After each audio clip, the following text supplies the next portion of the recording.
Hola, yo soy Cosca, de La Curiosidad Mata el Rato, y el otro día, hablando con mi padre, me comentó acerca de un artículo que había leído de Paul Auster, traducido para el periódico El País. Y en este artículo, Paul se utilizaba a sí mismo como ejemplo. Bueno, realmente ni siquiera se utilizaba él, utilizaba una historia que a él le había pasado como ejemplo para dejarnos ver una cosa que es realmente interesante. Este escritor de origen estadounidense utilizaba su historia para dar un ejemplo de cómo la historia en sí, esto que nosotros conocemos, que creemos que ha sido así, es realmente maleable y puede cambiar según quien la cuente o quien la estudie. Era un artículo en el que lo que yo traté de entender es que si queremos conocer la historia, las investigaciones que se deben hacer sobre ella deben ser tremendamente exhaustivas y deben hacerse de forma concienzuda para poder asegurarnos que podemos conocer la historia, y ni aun así seremos completamente capaces de asegurar que la historia fue como creemos que pasó.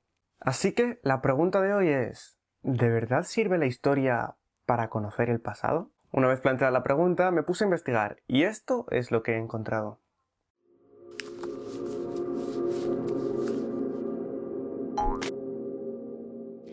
Lo primero es comentar un poco de qué iba esta historia y por qué yo me estoy haciendo estas preguntas. Y resulta que Paul Auster, en un viaje que tenía que hacer a Ucrania, en el que tenía previsto visitar un par de universidades, aprovechando el camino, decidió parar en el pueblo del que era originario su abuelo, puesto que sus orígenes estaban en este país, concretamente en una ciudad que se llama Stanislav, y que casualmente le pillaba de camino en su viaje a Leópolis, donde tenía que dar una serie de cursos en una universidad. En este viaje a esta ciudad pretendía conectar de alguna forma con un pasado que ni siquiera le pertenecía y que, con cierta nostalgia romántica, él creía que de alguna forma le ayudaría a comprender sus orígenes, o por lo menos los de su familia. Cuando llegó allí realmente no consiguió saciar este deseo de encontrar sus orígenes, puesto que ni la ciudad de la que había salido su abuelo en 1820 era la misma, ni realmente él sabía por qué estaba ahí, ni por qué para él era importante aquella ciudad. Casi a punto de darse por vencido, decidió sentarse en una terraza y se puso a conversar con los que allí estaban. Uno de los hombres que allí estaban comenzó a contarle historias y, sin que muchos le interesasen, terminó hablando de lobos. Cuando dijo la palabra lobos, Paul Auster se quedó embobado en aquella historia, pues el señor le empezó a contar la historia de cómo, después de que los alemanes en la Segunda Guerra Mundial hubiesen tomado la ciudad y hubiesen masacrado a todos los judíos que allí estaban, los rusos llegaron para reconquistar las tierras. Los soviéticos, el ejército soviético iba a liberar el país. Y cuando llegó a esta ciudad, a Stanislao, que ahora ya no se llama así, de repente encontraron que la ciudad estaba vacía. No quedaba nadie. La gente que había estado allí antes de la guerra, debido a esta y por la ocupación alemana, había decidido abandonar la ciudad. Y a cambio, en la ciudad lo único que quedaban eran lobos. Miles y miles de lobos.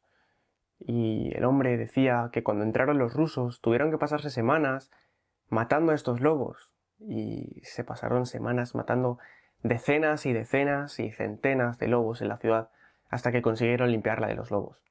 Esta historia evidentemente cautivó el interés de Paul Auster, quien trató de profundizar en esta historia, y cuando llegó a su ciudad, en la que tenía que estar unos días trabajando, se puso en contacto con los departamentos de historia de aquella universidad y se pusieron a investigar acerca de esta maravillosa historia que casi parecía sacado de un libro de fantasía. De esta forma, Paul Auster, gracias a la ayuda de una profesora de historia de la Facultad de Historia de la ciudad de Leópolis, consiguió encontrar una grabación en la que se veía la entrada de los rusos en la ciudad de la que él venía, la antigua ciudad de su abuelo. En esta grabación, lo que encontró fue desesperanzador cuanto menos, puesto que las grabaciones mostraban una ciudad llena de vida, en la que entraban filas y filas de soldados alemanes recibidos por los vítores de una población que agradecía ser liberada del yugo alemán, pero en la grabación no se podía ver ni un solo lobo.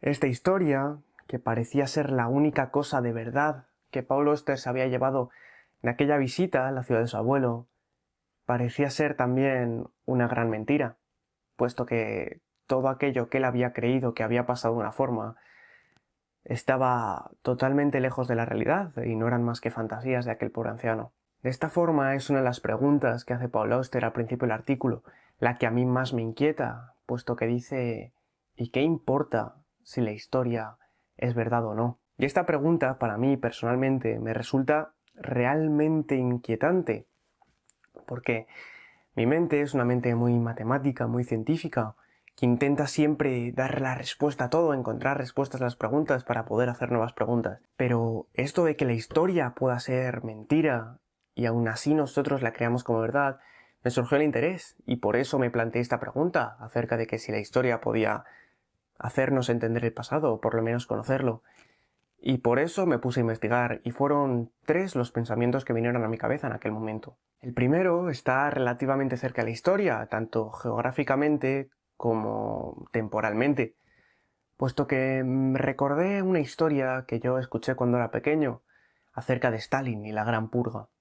Este dictador, famoso por cosas como la Guerra Fría, las matanzas o vencer la Segunda Guerra Mundial, también tiene un pasado un tanto oscuro, y tan oscuro que no se conoce, puesto que él se empeñó en borrarlo. Decidió borrar todas aquellas personas, todas aquellas fotografías, todas aquellas cartas y libros que hablaban de su pasado. Se encargó concienzudamente de que en ningún momento quedase registrado aquello que él hacía antes de ser el dictador de Rusia. De esta forma, en la Rusia comunista se produjo lo que se conoce como la Gran Purga, en la que fueron asesinados casi todos los mandos militares del ejército soviético, entre ellos Trotsky, al que mandó asesinar en México y fue asesinado por un español. Cosas de la vida, supongo. Bueno, el tema es que mandó no solo asesinar a todos los mandos militares que habían tenido contacto con él y que podían ser opositores o contar alguna de sus cosas del pasado que a él no le interesase, sino que además modificó las fotografías, como podéis estar viendo. Quemó las cartas que hablaban de él y quemó los libros que hablaban de él. De esta forma se aseguró de que su pasado, su historia, la escribiese él. Él decidiese cómo había sido su infancia, él decidiese quién había estado a su lado, y él decidiese todo aquello que había pasado en el transcurso desde la Revolución Soviética de octubre hasta que él se convirtió en el jefe de la Unión Soviética. Y de esta forma eliminó la historia y la construyó como él quiso construirla. El segundo pensamiento que se me pasó por la cabeza fue Winston Smith, este personajillo que nació en la cabeza de Orwell para dar vida al protagonista de 1964, uno de los mejores libros que he leído en mi vida y que, por desgracia, no lo tengo en físico aquí, puesto que lo leí prestado de una biblioteca y no puedo sacároslo como me gusta hacer. En este libro, Winston Smith trabaja para el Ministerio de la Verdad. Este Ministerio de la Verdad sería una suerte de organismo que se encarga de escribir literalmente la historia como lo quiere el partido, pues es un partido el que gobierna el país. Y de esta forma el trabajo de Winston Smith es revisar las noticias que van saliendo para él redactarlas a favor de lo que quiere el partido, que nadie insulte al partido, que nadie diga nada malo del partido y que todo lo que allí salga sea para enaltecer al líder. Un líder que en el libro ni siquiera aparece, ni siquiera conocemos quién es este líder del partido. Podríamos decir que su historia sería algo así como la de controlar el relato, y esto nos puede recordar a algunas cosas. Bueno, al caso. La cuestión es que Orwell diseñó un mundo en el futuro, en el que la tecnología había sido capaz de conseguir el control máximo de la información. Esto sí que nos puede sonar, puesto que Google, Twitter o Facebook, estas gigantes de la información, son capaces de controlar la información y son capaces de, con el Big Data, conocer nuestros gustos, e incluso actualmente hay inteligencias artificiales que son capaces de generar noticias. Y esto es ciertamente inquietante, puesto que también pueden modificar la historia tal y como la conocemos, que escriban cosas que sean falsas, pero que parezcan verdaderas, y que nos las bombardeen por todas partes hasta que en la conciencia colectiva queden como un hecho que así ha pasado. En el mundo de Winston, en el mundo de Orwell, lo que pasa es que es como si el mundo entero viviese en la cúpula de Truman y la cúpula fuese el partido y nos dejase ver el cielo y todo tal y como ellos quieren que lo veamos. Esta ficción distópica no parece estar tan lejos de aquello que pasó en la Rusia comunista, con la historia de Stalin, puesto que también las similitudes son evidentes, ya que Stalin borró su historia para construirla como él quiso, y el partido del poder era el que decidía qué y qué no se veía en las noticias. Y esto es lo que pasaba realmente en esta distopía, en este mundo caótico, en este mundo indeseable que había diseñado Orwell. Y este control de la información que podemos ver en el mundo de Orwell, también lo podemos ver en gobiernos actuales, como podría ser el de China o el de Norcorea, en el que todo aquello que se escribe en Internet o en las noticias pasa por el ojo del partido, y es el partido el que decide qué vía está bien y qué está mal, y qué es lo que la gente debe pensar que está pasando. Por eso las noticias son tan difíciles que entren y que salgan de China, o de Corea del Norte sobre todo.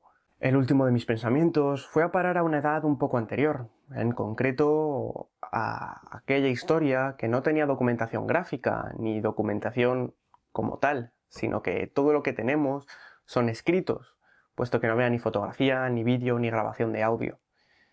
De esta forma, todo lo que nos ha llegado a nuestros días son escritos que han pasado de generación en generación, o tradiciones orales que hemos dado como ciertas. Y estoy hablando de todas las épocas antes de la fotografía, como la Edad de Grecia, de la antigua Grecia, o los hebreos, o incluso la Edad Media. Todos estos sucesos que conocemos son simplemente escritos que hemos dado por ciertos. Y en esta parte me gustaría fijarme en una historia en especial, en una historia que a mí me parece casi de fantasía. Y es una historia que envuelve al arqueólogo Heinrich Schliemann. Este arqueólogo alemán, uno de los más grandes arqueólogos de la historia, y os contaré el porqué. A Heinrich Schliemann le encantaban las historias de la antigua Grecia, y en concreto dos libros de Homero, la Ilíada y la Odisea. En este primero se habla de la guerra de Troya, con historias que parecen de fantasía y leyendas, como el talón de Aquiles, que es evidentemente una cuestión de la fantasía, o el caballo de Troya, que aunque parece una historia que podría ser real, es en cierto modo cuestionable, y otras cuantas historias totalmente mágicas de aquella guerra en la que se cuentan en la Ilíada y que son realmente hechos que parecen sacados de la fantasía. Aún así, Heinrich Schliemann encontró en este libro una serie de indicaciones que le permitieron comenzar una búsqueda para encontrar la ciudad de Troya, y con una fortuna que le había labrado, consiguió irse a Grecia y ponerse a encontrar el sitio que describía Homero en la Ilíada. Llegó a donde él creía que estaría la ciudad de Troya y se puso a excavar. Y tras encontrar unas cuantas ciudades superpuestas una encima de otra, llegó a la que él consideró que es Troya. De esta historia lo que podemos pensar es una cosa curiosa, puesto que esta historia, este libro, la Ilíada, que parece ser una completa fantasía de ficción de la cabeza de Homero, como una novela de fantasía, podría serlo, en verdad tiene ciertos datos que contienen verdad, como por ejemplo la ubicación de esta ciudad, de Troya. Y esto nos hace pensar una serie de cosas, y es que si esta historia que consideramos de fantasía, porque evidentemente lo es, tiene rasgos de verdad, ¿cuántas de las historias que conocemos de verdad, que consideramos que son de verdad, tienen rasgos de fantasía? Y esto pasa con la Ilíada y pasa con un montón de documentos históricos, porque realmente la historia no es una ciencia exacta, aunque nos duela. Y el conocer el pasado es muy difícil. Tanto estas historias que venían en forma de tradición escrita o tradición oral, como aquellas historias que tienen sus fundamentos en vídeos, grabaciones o fotografías, puesto que, como hemos visto en miles de ocasiones, estas son muy fácilmente trucables y muy fácilmente manipulables. Y esta idea que estoy explicando no la estoy contando porque la haya tenido yo, sino que si te pones a buscar en internet encontrarás fácilmente la de muchísimos historiadores que opinan esto mismo que estoy diciendo yo, que la historia, al no ser una ciencia exacta, no es concreta al dar los datos y nos puede hacer ver una visión superficial del pasado, pero sin entrar en amplios detalles. Y aún así ni siquiera sabremos si esta visión superficial es una realidad o no lo es. Y esto, permitidme decirlo, no es necesariamente malo, puesto que, como bien lo dice el nombre, la historia es un compendio de historias, que a cuanto más interesantes sean, a más gente le gustarán, y más podrán ayudarnos a crear una conciencia colectiva que pueda ayudarnos en un futuro. De esta forma, lo que tienen que buscar los historiadores, en mi humilde opinión, es que la historia no pueda ser utilizada como una herramienta, sino que sea guardián de la verdad, y que con ella podamos mirar hacia un futuro, que es lo que realmente importa, entendiendo que lo que ya ha pasado no se puede cambiar y que solo nos puede servir para construir un mejor futuro. Con esto concluyo mi vídeo de hoy, entendiendo que la historia más importante es la que aún está por escribirse. Y recuerda que si tienes un rato y te mata la curiosidad, te puedes pasar por mi canal y encontrarás vídeos igual o más interesantes que este. Yo soy Cosca de La Curiosidad Mato el Rato y nos vemos en el próximo vídeo. Adiós.